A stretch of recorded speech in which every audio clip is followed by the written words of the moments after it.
রণবীর কাপুরের রামায়ণ সিনেমাকে ঘিরে দর্শকদের মধ্যে উৎসাহের পারদ যেন বাড়তেই শুরু করেছে। এবার সেই উত্তেজনাকে আরো বড় চমক দিয়ে হাজির হলেন অমিতাভ বচ্চন।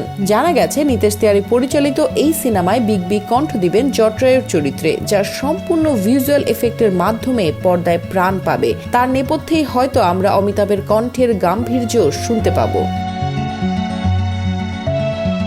তবে চমক এখানেই শেষ নয়। সূত্রের দাবি, রণবীর কাপুরকে নিয়ে এই সিনেমায় দ্বৈত ভূমিকায় দেখা যেতে পারে তাকে।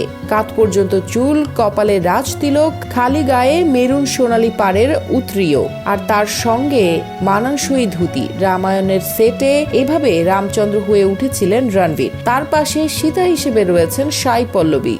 শুটিং এর সেই ছবিটি সোশ্যাল মিডিয়াতে দাবানলের মতো ছড়িয়ে পড়ে। তাতেই সিনেমাটি নিয়ে দর্শকদের উৎসাহ বেড়ে যায়। সিনেমায় রাবণের চরিত্রে দেখা যাবে কেজিএফ খ্যাত দক্ষিণী স্টার যশ। আরো জানা গেছে দশরথের ভূমিকায় দেখা যাবে অরুণ গোভিলকে এবং কৈকের চরিত্রে অভিনয় করেছেন লারা দত্ত।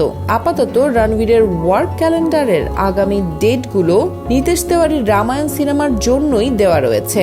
রামের চরিত্রে অভিনয় করার জন্য অনেকদিন ধরেই তিনি নাকি মাছ মাংস খাওয়া ছেড়ে দিয়েছেন। তার মধ্যে চলছে কড়া শরীর চর্চা, যাতে এই চরিত্রে নিজেকে আরো একটু মানিয়ে নিতে পারেন। সেই সঙ্গে আরো জানা গেছে তীরন্দাজিও শিখছেন রণবীর কাপুর। এদিকে জানা গেছে শুধুমাত্র রামচন্দ্র নয়, নিতেশ তিওয়ারি পরিচালিত রামায়ণের আরো একটি চরিত্রে দেখা যাবে, সেটির নাম পরশুরাম। আর সেই লুক রামের থেকে একেবারেই আলাদা।